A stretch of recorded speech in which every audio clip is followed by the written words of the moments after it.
When you're ready, you bring your awareness forward. No hurries, no worries. It's nice to transition gently, smoothly.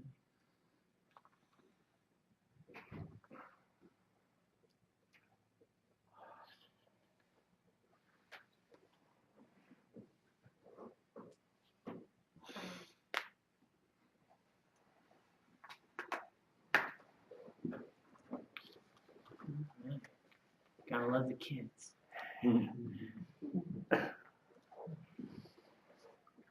They give us a little extra juice to meditate with.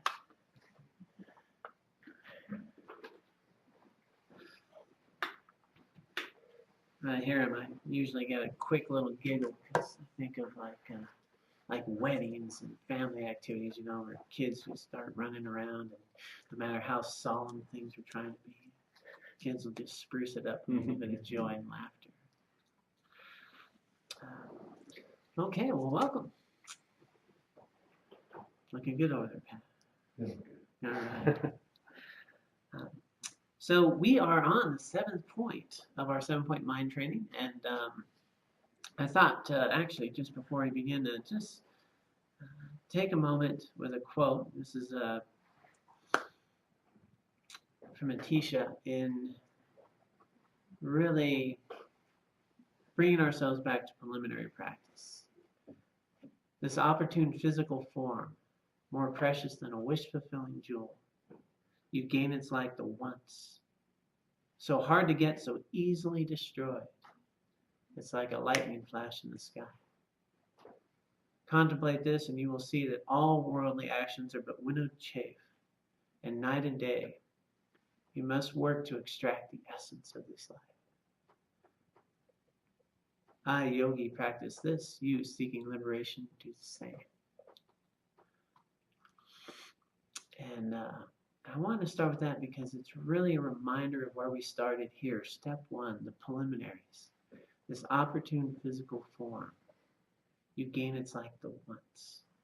All of us have this incredible, precious, and rare human rebirth.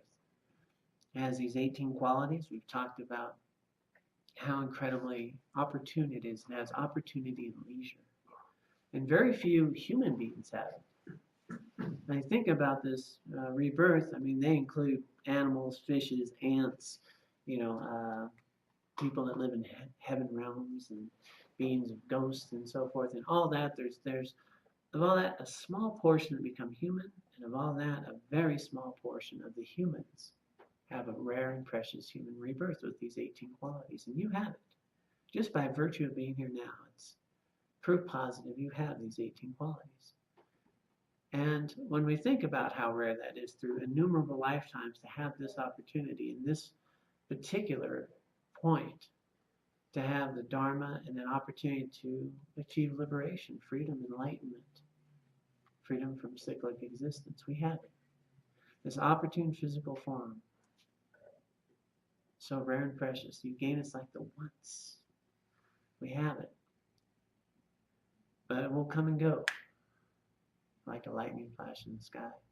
And this quote's just reminding us that if we were really to contemplate this, if we were really at step 1 of the preliminaries, if we really took time every day to remember the rare and precious rebirth, its temporariness, and what's really going to matter at the time of death, right? Karma, what moves on from life to life is how we've lived our life, the seeds we plant with our thoughts, with our speech, with our actions. This is the continuum of what goes on from life to life. This is the real gold, the real essence of this opportunity. We're also very much aware of what's in a checkbook, how much I have here, what my house is worth, and these other things. And none of that will go with us.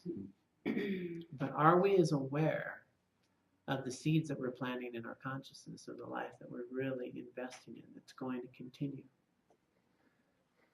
Are we aware of this? And it says that if we were to reflect on this, we'd see that all worldly actions are but winnowed chaff, and night and day we must extract the essence. We have this moment. We have this time right now. It will never come again. This day will never come again. Are we using it wisely? And if we understand this, then it brings not just an urgency, but a real depth to the moments of our life. The reason we picked mind training as a primary teaching here is because it can be practiced anywhere. It can be practiced with busy lives. It is something that turns every moment of our life into Dharma practice, and that everything we do can help cultivate our path to enlightenment. That's the point of this teaching. And so with it, we really want to take a little time each day to come back to step one. Step one. Here's a day that'll never come again. What's really important? What's going to matter? How can I use this day to cultivate merit and wisdom? How can I use this day to practice Dharma, to cultivate genuine happiness, to eliminate the karmas and kleshas that really impede me from living a life of free will with meaning and liberation and being a benefit to others?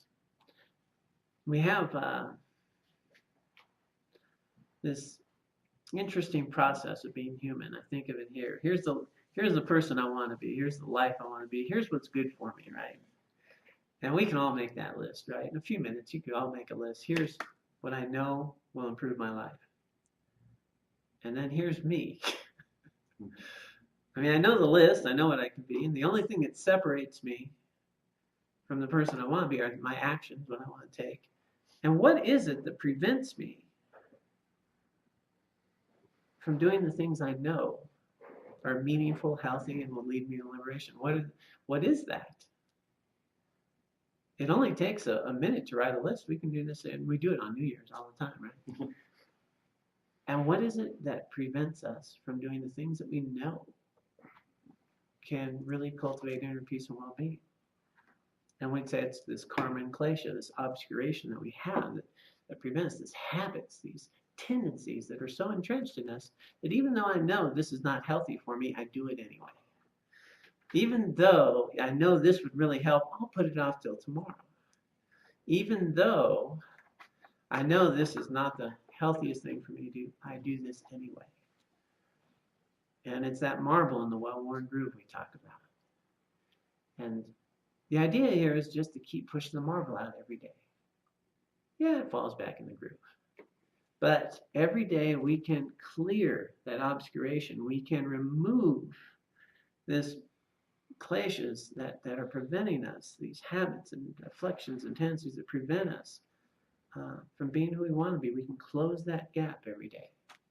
We can wear new grooves. We can cultivate better habits. But it takes effort and practice. It takes effort and practice, and it takes some foundation in these preliminaries to really understand the urgency of the moment.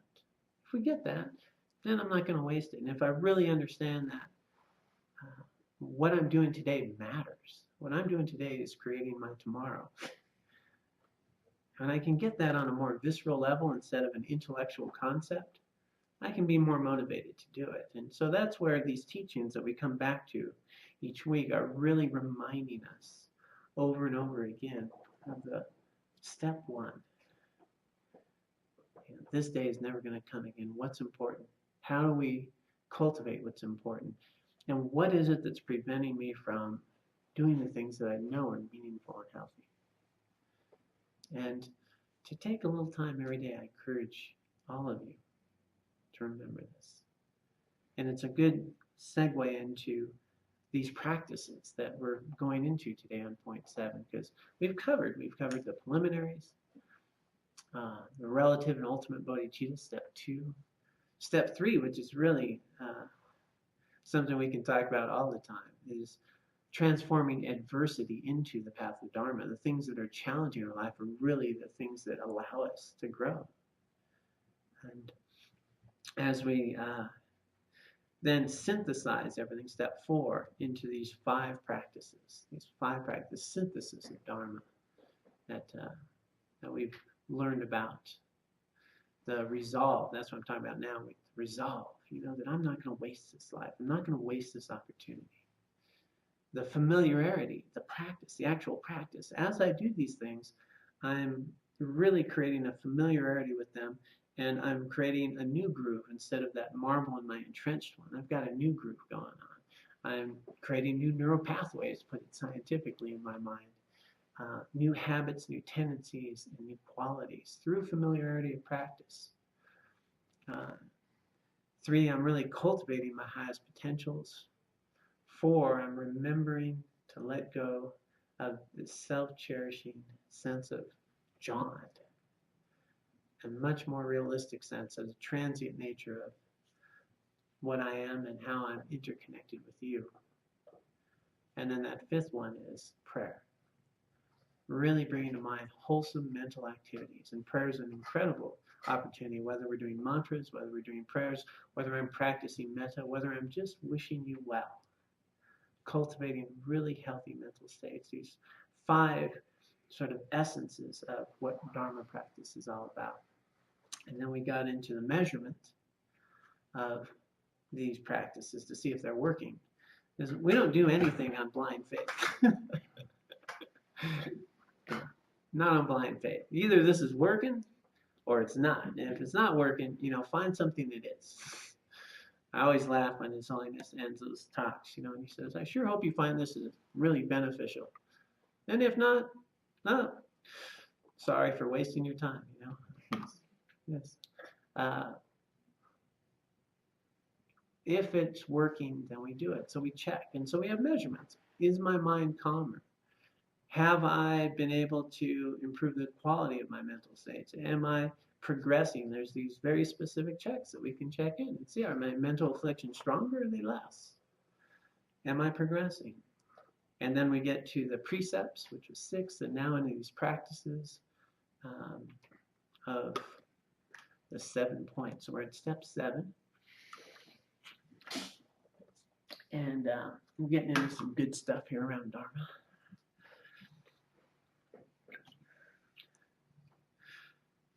So the last one we did,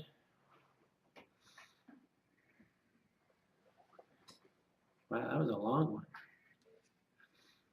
Yeah, we talked about there's 2 actions, the beginning and the end.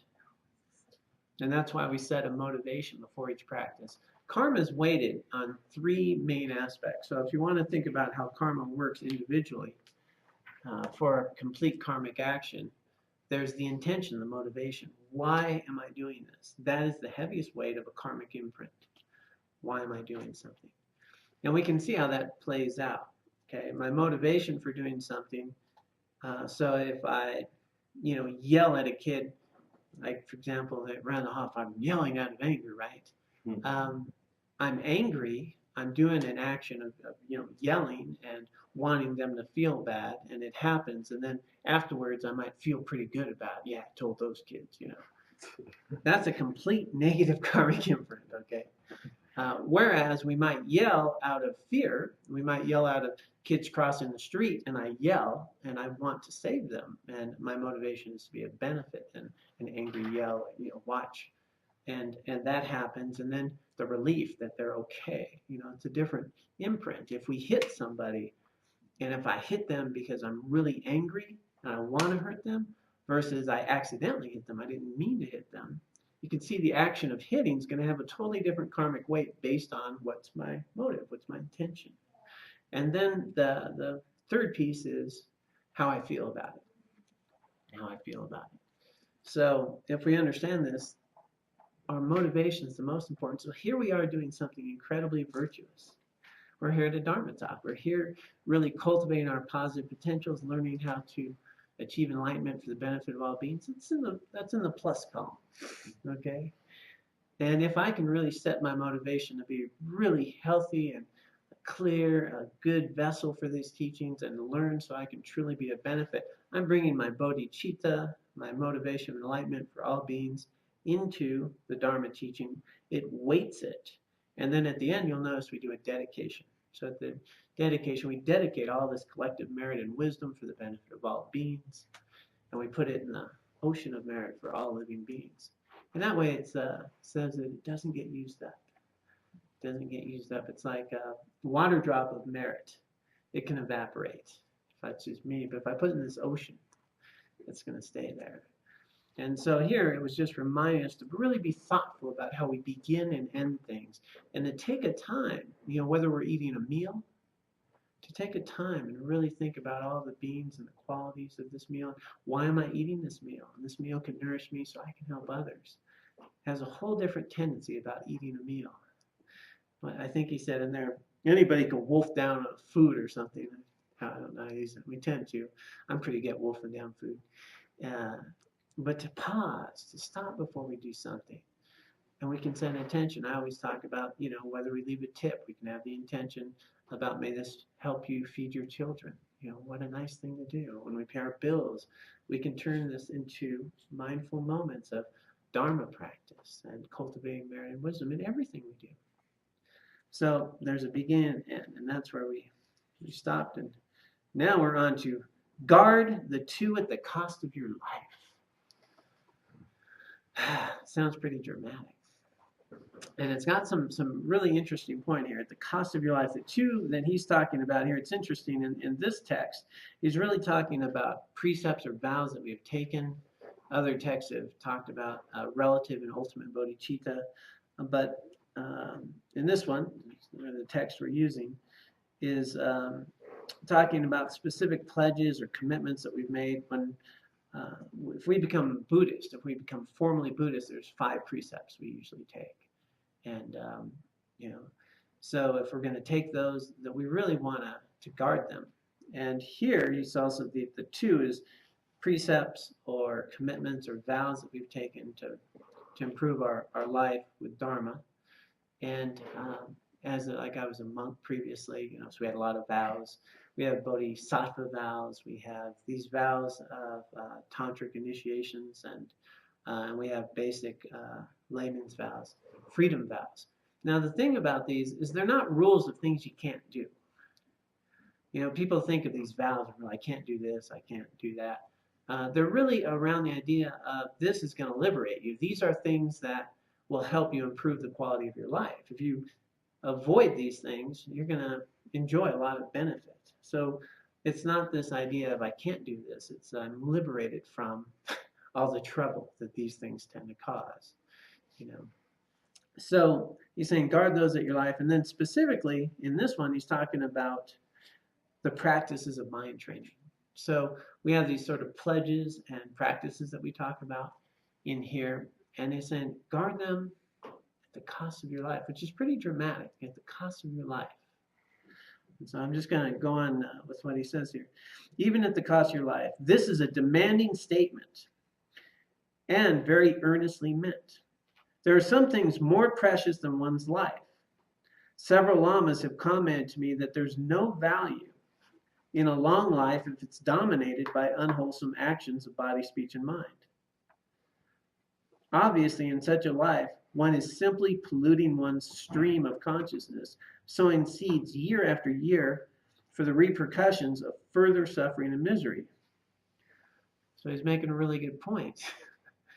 That, I can just be polluting my mind constantly with negative karmic imprints and kleshas, and all I'm doing, I can live a long time. But what's that going to lead to? Not only is it damaging my own mind stream, the next lives I may have, and any further opportunity of having the life I have now, but I'm not helping anybody else either. I'm really wasting it. So he's saying it's much better to use this life, even if it's short, with quality, with healthy mental states and activities of ethics and values and practice. And so, again, it's not, I can't do this. It's, if I do this, what's the result? Am I just polluting my mind stream? Am I just wasting my life? These precepts that we guard in our life is to not fall into unwholesome mental states and activities that really create suffering in our life today and tomorrow and in the future and with others. So he says, what is it that brings value and benefit to the very core of life? It is our Dharma practice. Rather than sacrifice our spiritual practice, it's better to sacrifice a life. And so it's really metaphorically, we can also say, and they mean really specifically, actually, in this practice. The life, put your life there. And if it's with clear, ultimate bodhicitta and the idea that what's really important is how I use this life. and if I'm going to give up the Dharma versus it. But even on a more metaphorical sense, often we have this idea of the life I want, which has got the jacuzzi and the nice car and the vacations, and then I have, what is it to have a meaningful life or a Dharma life, and is this going to be meaningful? And in a sense, you think about, often we sacrifice Dharma to have this life, right? How often I said, "Oh, I'll do that stuff later," you know. Right now, I'm going to go participate in this activity, whether it be, you know, going out, having, you know, vacations and things like that, and leave the Dharma at home. So, what life are we choosing? Now, you can sit in a jacuzzi and practice Dharma. Sometimes the most beneficial thing you can do is sit in a jacuzzi. But often, you know, Dharma is much more effort prone and bringing a mind stream to it, which is where we're going, so I don't want to dwell too long there. But really to sit there and remember that these days that we're participating in, we can fill them with Dharma. We can fill them with Dharma, no matter what we're doing. Okay, so the next one is practice the 3 austerities. Austerity refers to something difficult and arduous. Well, we're just having fun tonight, huh? Difficult and arduous. What are these 3 things that are so difficult? The 3 are basically, number 1 is, and they are difficult because we need to bring them in our consciousness. 1 is being really conscious of the antidotes to our mental afflictions. Really having some sense of carrying that with us. What are these antidotes? So, you know, mental afflictions are like anger, resentment, jealousy, frustration, you know, attachment and aversion. And, you know, we have, they say like a list of 84,000 of them. So, long list. There's a top 10, which is helpful, but things not to do. But we have these sort of mental afflictions that are present all the time, and to really hold in our mind, what are the antidotes? What's the counterbalance? Because if I do have in my toolkit something to apply, I can apply it, you know. But if I don't have the toolkit, it's kind of hard. You know, we just have the mental afflictions, and for various problems that we have, we call these mental afflictions or kleshas. There are some that are pretty straightforward and basic. There's some that are just weighted really simply, like if loving kindness is going to do away with hatred. You can't have both mental states at the same time, right? But another thing for like anger, one of the antidotes, you know, for anger, they teach is actually patience, which, you know, it actually intuitively makes sense, right? Your grandma will tell you when you're angry, just call, you know, go take a moment, you know, go breathe, right? Patience, that anger is going to come and go, and we don't need to feed it. And so there's specifically these antidotes. The 4 immeasurables are really wonderful. Equanimity, it's an antidote to attachment and aversion. And loving kindness, the antidote to hatred. Compassion, the antidote to cruelty, you know. Empathetic joy, the antidote to jealousy, envy. And so if we know these things, as we cultivate those things, we'll know, well, jealousy, I'm getting a little jealous. Well, why don't I shift that to empathetic joy? And feels a whole lot better. And so if we know these, it's going to be helpful. We have to have them in our toolbox, which is a little bit arduous. So that means we got to study a little bit. We have to learn a few things, and we have to carry it in our consciousness. And you don't need 84,000. You can find a toolkit, a simple toolkit that can really apply. And really, number 1 that eliminates everything is wisdom.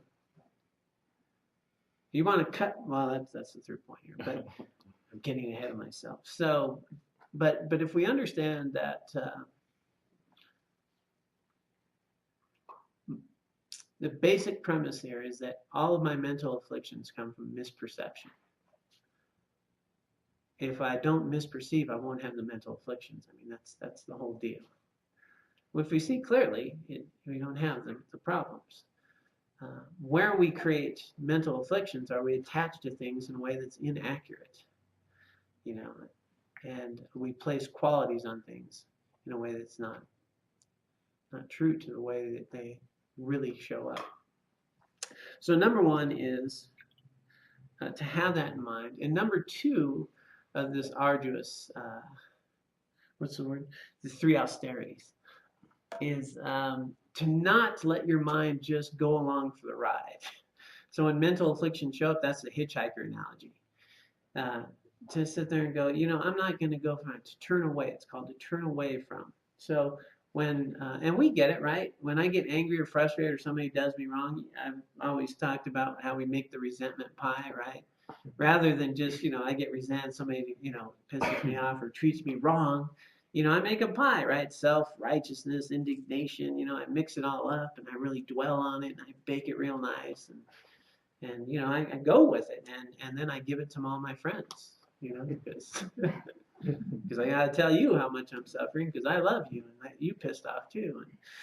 And so, we tend to really dwell there a lot. It's funny. There's somebody has this quote where we get addicted to talking about our sufferings. Why not try talking about our joys? And we dwell there. So the second one is to just not dwell there. Like turn away. The mental afflictions, pride, jealousy, resentment. As it arises, go, hey, I know you for what you are. And I'm not going there. I'm not going there. No point in that. I don't, what's the Emerson quote? For every minute of anger, you lose 60 seconds of happiness. I'm not going there. I'm not going there. So to be able to turn away from that, what we water grows. And as it arises, the sooner it arises, the better. As the old lamas will say, punch a pig in the nose. Punch a pig in the nose.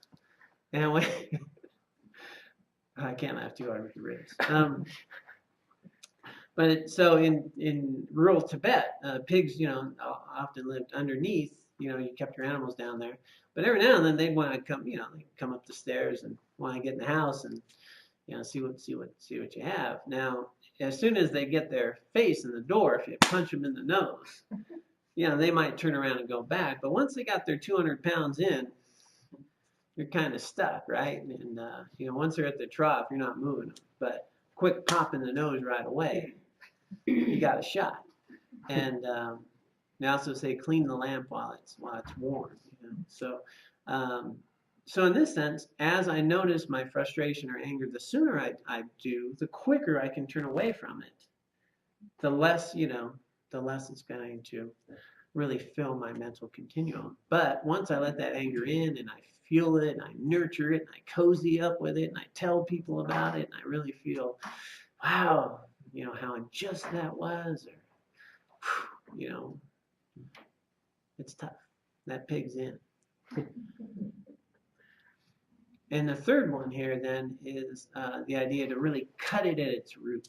And that's the wisdom. If we can cut things at its root, it's the wisdom. And ultimately, if we get the wisdom to see things as they are, the nature of reality, that we call the direct realization of emptiness, we're liberated from this. We're not going to have these karma inclinations. It's just not going to happen. And so this whole practice and everything that we're doing is with this end goal, is to start to see things as they are. In order to see things as they are, we're obscured with these karma inclinations, so we can't see clearly. So we're doing virtuous activity, right? We're clearing away negative karmic imprints. We're cultivating healthy ones. That's what the practice, that's what all these pledges help us do. Do I want to get my windshield dirty? Or do I want to clean it and start to see things clearly? And so the ethics, these virtuous states of mind that we're cultivating are creating good conditions to be able to see clearly. And then that comes with teachings. And then we need to bring this wisdom to bear and start to really look at things as they are as much as possible. As much as possible. So practice in the three austerities. It says that, so these are things of mind to understand that for every unwholesome or unhealthy mental state, there's antidotes. I don't need to go along for the ride. And if I saw it clearly, it wouldn't be there anyway. So the moment I notice that I'm getting angry or frustrated, anymore, the red flag, I still get angry. But as I notice it, pretty much a little red flag says, boy, you aren't seeing clearly. You're not seeing clearly. You know, for all the workup that we get, it's just Wednesday. You know, a great analogy, a friend of mine said, who's quoting another friend, so I don't know who to really cite here. But, you know, I love it. He says, I've never had a bad day in my life. I've had a bad 5 minutes, but boy, and I've drug it out for weeks. I've never had a bad day in my life, right? And we'll do that, right? We'll take the bad 5 minutes or 1 minute and, we'll water that, nurture it, grow it. We'll take that few minutes and we can make it a month if we really want. Worst day of my life. How many worst days of our life have we had? You know, it's a long list probably, right? And really, here we are living a life that's amazing, rare, and precious. You know, in those moments they feel so big, but they're not clear, right? It's not the worst day of our life. It's really not. It's just Wednesday. And then we have another day. So learn to see clearly.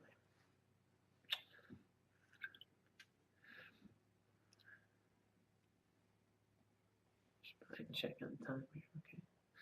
Acquire the 3 principal causes.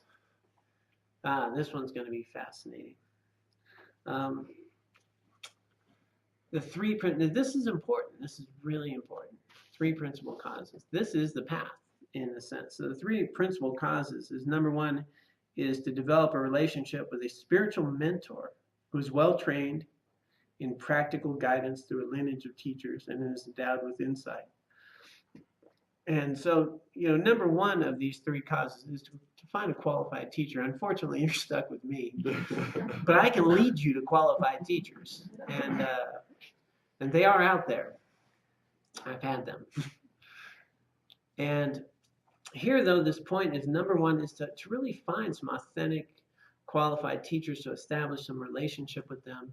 And this can take time. And they'll say in our text, you know, it could take 10 years.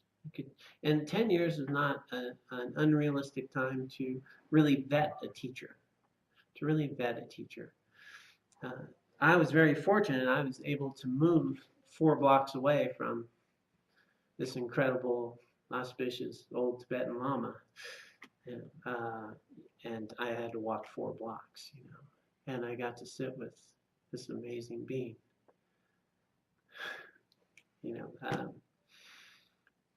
You know, those conditions don't arise easily.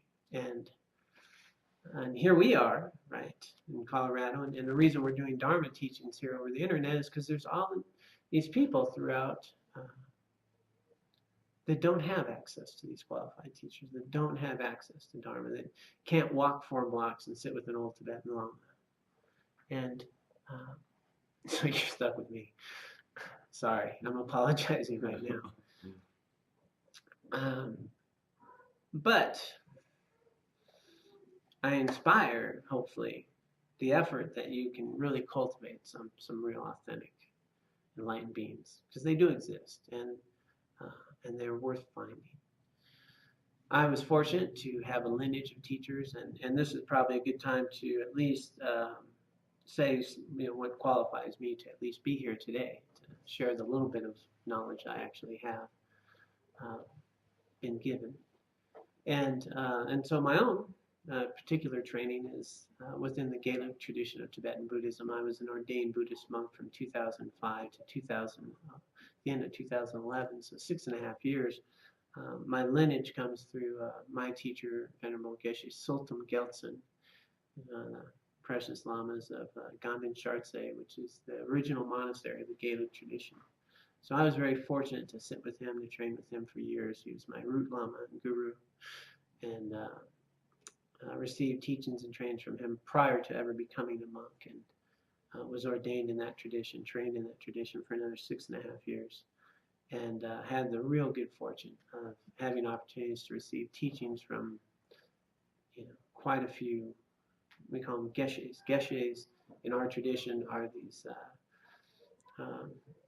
It's a degree technically from 15 to 20 years of training and study and accomplishment that I had the good fortune of learning from, and as well as some teachers out of my tradition.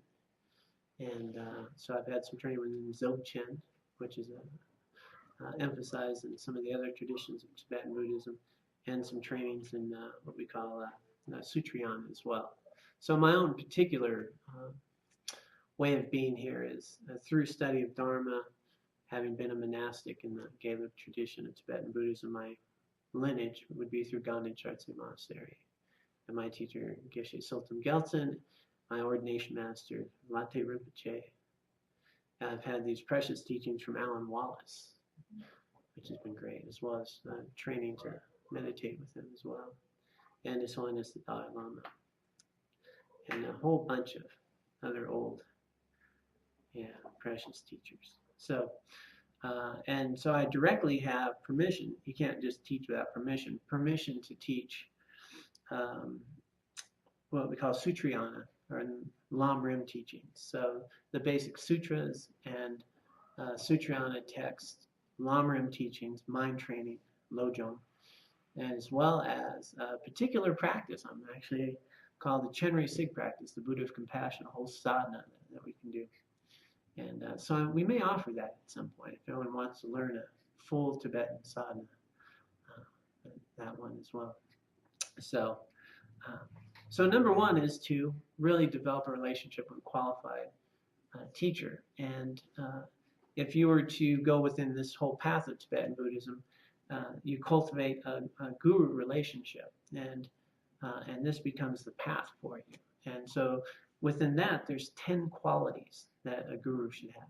10 qualities, and they're not easy to find, these beings with these 10 qualities. They have some direct experience with the ultimate nature of reality. They have this demonstrated level of bodhicitta. They never tire of teaching the Dharma. They have more knowledge.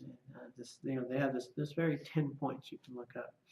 And then there's these points of being a student. So number one here is to cultivate a relationship with a qualified spiritual teacher. And at this, I'm just going to go on a quick note that it's important to check out who you get teachings from. It really is. There's as I traveled being a monk, it's funny, just by me having robes on, they let me teach all kinds of stuff. I mean, it was really fascinating. You got robes, they're a monk, yeah, here you go. And I'm in front of a college audience doing whatever. And so anyone in robes, whether they're Tibetan, Western, doesn't matter, automatically we bestow this quality on them. And that's really not the way to go. I mean, it's good to honor a monastic tradition and to see all monks as Sangha, and that's nice. But anyone that we have teachings for, we really want to know, do they have these qualities of being a good teacher, they're qualified and so forth. And even right now, in big cities, there's monks out on streets. They're not really monks. They dress in robes and they panhandle. They'll give a little mall and they want that. And they're in New York and San Francisco. I just had some friends that said, monks don't do that. Okay, they don't, work like that. They do accept offerings, but they don't work you for money. And there's a lot of different teachings that you'll find, and you'll find them all over, of different people that offer teachings. And some of them can be really harmful, and some of them are not so harmful. They just don't lead very far. And some of them are really authentic. And I find my own personal experience on this is that there's many paths. And there's some qualified teachers in various levels of them. And in my own journey, I've participated in trainings and teachings that maybe weren't even Buddhist, but they got me to the next level. And then they got me to the next level. And so my journey has evolved over time. And so we can learn from other people in other traditions, as long as they're helping us cultivate, the wisdom of seeing clearly and ethics and so forth.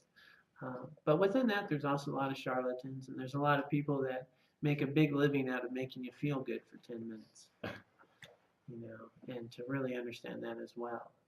And so really, whoever we're receiving teachings from, it's really good if we can see that they're authentic, there's a lineage, there's some quality of time-tested, proven expertise here, that they didn't, I'm enlightened, I sat down and I'm enlightened. There's some teachers out there, very famous right now with books and everything, that just say they're enlightened and here's how the world is. And maybe they are, I don't know. But for me to devote my life to something, it was really important for me to, number one, have a teacher that I felt was he had all 10 qualities. And he belonged to a lineage that goes all the way back. And he can cite each teacher in that lineage. And, being that close to His Holiness the Dalai Lama was pretty good too. So, if we're going to put all our time in something, we want to make sure that it's valid. So to do that, check under the hood. I call it checking under the hood, kicking the tires, and watch how they live their life. That's really one of the key things for me when teachers come. Are they coming to town so that you can benefit them? Are they coming to town so they can benefit you? It's an interesting way, and how much are they selling stuff and all that kind of thing. And just start to wonder about what's this, no problem, motivation and intention, and do they live what they're talking about? If you're coming in and you have a teacher who's talking about loving kindness and patience, and you see them kicking the dog and throwing things, could be some issues here. And if they're talking about, so anyway, I don't want to go on and on with that, but it's important to take a look and see, do they embody the qualities they're talking about? There's a lot of people who spend a lot of money learning from teachers who can't do what they're talking about, which I find fascinating. And so it's an interesting process. So to find a qualified teacher. So that's step one. Step two then is, once you find this and establish these relationships, is to really cultivate a practice, do some dedication to really making good use of it. It's rare and precious. I keep emphasizing that, and I know we got some newer people here too. And the analogy is, if a sea turtle comes up out of the ocean once every 100 years, and there's a yolk floating on the ocean, that the sea turtle sticks its head out of that yolk. That's how rare it is to have the rare and precious human rebirth. It doesn't happen often. So if you find some qualified teachings, if you establish these conditions of a qualified teacher, then practice, dedicate yourself to really doing what's being learned. It's the analogy they used is like the doctor, right? The Buddha's the doctor, and we've got this illness of these kleshas and mental suffering and anguish and cyclic existence, and the Dharma is the medicine. And we can give you the medicine, but if you don't take it, you're not getting any better. It's like getting a prescription filled and leaving it on the counter. So really dedicating yourself to practice. And then the third piece is to create the conditions for good practice. And so this consists of, not just a nice environment. We need, an inner environment. We need an inner environment that's not subject to being torn away with anger, resentment, and jealousy, and all those things. We need to really cultivate an inner quality of mind, and that's some sense of a regular meditation practice, a little shamatha, a little bit to quality of mind and clarity, of mindfulness, of being aware of when these states of mind that are unhealthy or unwholesome or afflicted come into mind. To be mindful, it's be mindful of what's my motivation, when I'm doing things, to really have some inner qualities. So conditions of inner qualities that I'm being noted, and that's why they talk about those three austerities, right? To have some sense that my mind's going here and hit the pig in the nose when I need to, and to just be a little more patient or breathe, or just the wisdom to know that, this moment's going to come and go. I don't need to get all caught up in the drama right now, because it will go. And to understand that, so that inner quality, so the conditions of inner quality, and then the outer quality, right? We need food, shelter, we need to be able to eat and take care of ourselves and have an environment like that. So we want to make sure our basic needs are met so we can do Dharma practice. And so, those conditions can be met. I'm going to pause just for a moment before we go on to the next one to see, because someone had requested that I make time for questions. So I'm going to say, does anyone have any questions? It's a little bit unrelated to what the last topic was that you were on, but more of the resentment pie. It seems like I'm always taught that I should share my emotions and stuff with my friends because it alleviates it, and I think some of that's true. But I see the truth of the resentment pie analogy as well. Yeah, no, this is a very good point. I'm glad you bring it up. Typically in our sort of Western culture, and I read an article on, I can't use that word, so I'm not going to bring that article up. It's better to talk about things and process things. If we keep them stuffed, it's not very healthy. And so we tend to, when we have our resentments or things, we want to share them, we want to talk about them. And this is really taking a different approach. What we water grows. And the theory here is if I don't water it, it doesn't grow, because it's built in an understanding that the resentment's growing from a misperception. There's nothing there to really be angry about. So we actually have to have the context of that, some piece to it. And His Holiness will also say, so there's a lot of things that the more we think about, we just water. Even if we talk about it, it's still going to water. But there's also these other things that are deep, and like child abuse and some real issues that we don't want to stuff or push aside, that we do need to talk about to really let that go. And so we kind of, I have no idea if this is accurate, but I always think of it as an 80-20. Like about 80% of the stuff that I can get angry, resentful, or frustrated about, it's simply I just need to not water. But there's another percent of deeper things that I really need to talk about to get to its core, And so sometimes with the resentment, right, I don't really understand why I'm resentful, or what the real core fear is, or what I'm attached to. And by talking to another qualified person with the motivation of eliminating it, that's real healthy. But what tends to happen is I get resentful because somebody mistreated me, and I talk about how how they harmed me and how they did me wrong, and I want to tell others how they did me wrong, and then you can get pissed off at them, and that's a whole different scenario where I can really justify how I can have this resentment that I carry around, and it grows. Versus what I think you're talking about is I'm sharing this resentment because I don't want it. I'm sharing it because I don't want it, and I know it doesn't make sense, and it's unhealthy. So I'm going to talk to another person who's going to help me find its root to get rid of it. So you're talking about to alleviate it, which is a whole different process. This type of stuff is where we go on with the ride, where we start thinking about how bad they are and labeling that, and how they ruined my life. Yeah, it gets pretty dramatic. So really good point. So there is, I find, valuable to sometimes, because when we're in an emotion, we can't see clearly, right? We're in it, and I'm pissed off, I can't see clearly. Patience, let that die out, and maybe I can see clearly. But a lot of these real quick ones, punch it in the nose, we can just let it go. Wow, that's delusional.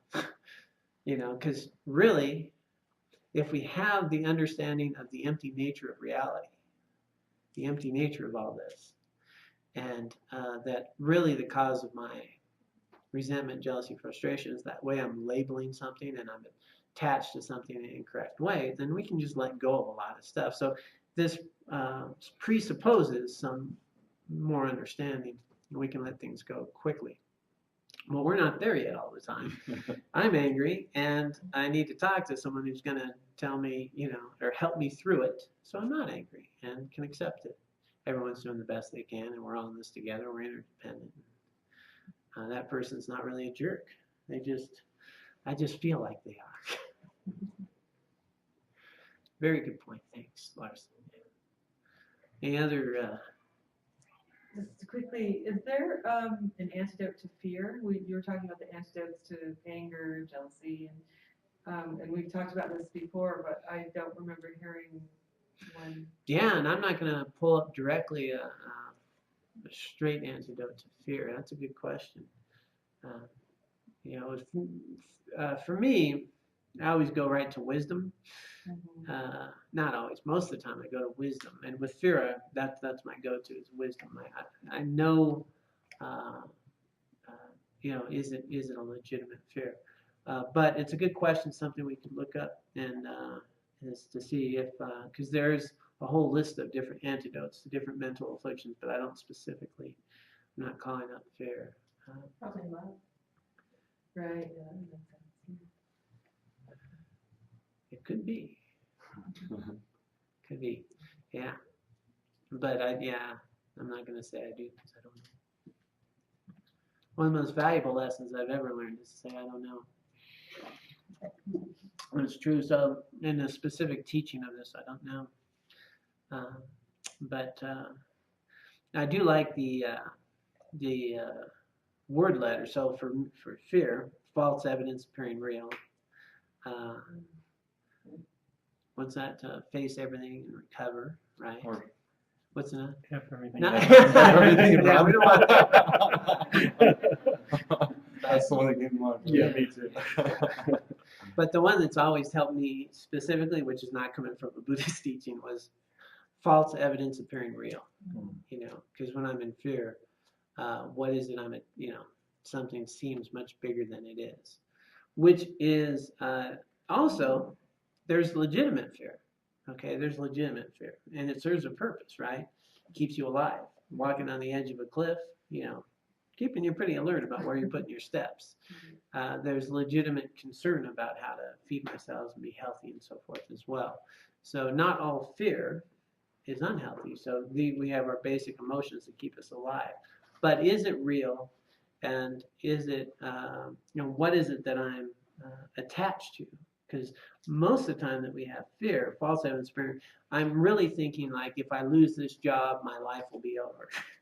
Right? If somebody doesn't like me, or I'll never be loved again, or that's these tapes where we're really attached to something that really doesn't bear out any weight in reality. And so that's the thing to I've always used this false evidence appearing real. What is it I'm attached to that this fear is so great? But it'll be good to look up, see if we can find an antidote directly from these teachings. Okay. All right, we're coming to the 7 o'clock hour. Well, let's get ready to do a dedication then. So again, all of you out there, I hope everything worked well. I hear there was some sound technical difficulty, but we're doing better. Yeah. I'm looking at my tech supervisor. So I hope that all went well. And we always end our Dharma talks with a little dedication. We set our motivation. Everything has a beginning and an end. And but at the beginning, we set this bodhicitta motivation. At the end, we dedicate the virtue and wisdom for the benefit of all beings. So I invite you to just take a moment to relax, breathe, be present.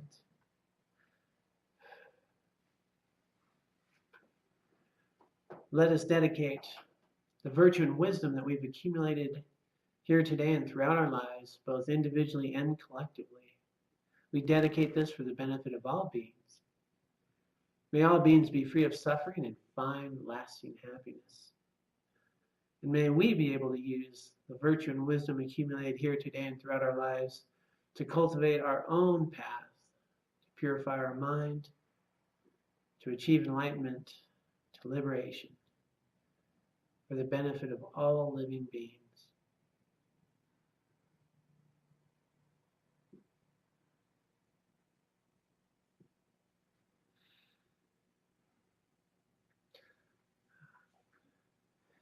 All right, and on behalf of the Way of Compassion Foundation and Davina Kent, our co-sponsor, Davina Kent Center for Human Flourishing is our co-sponsor here. There's a lot of activities on the table in the back if you're interested to see what's up. They always have a wide variety of spiritual offerings.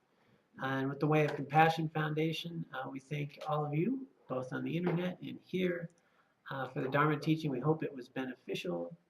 And as always, stay out of trouble. And we'll see you next week, okay? Be well.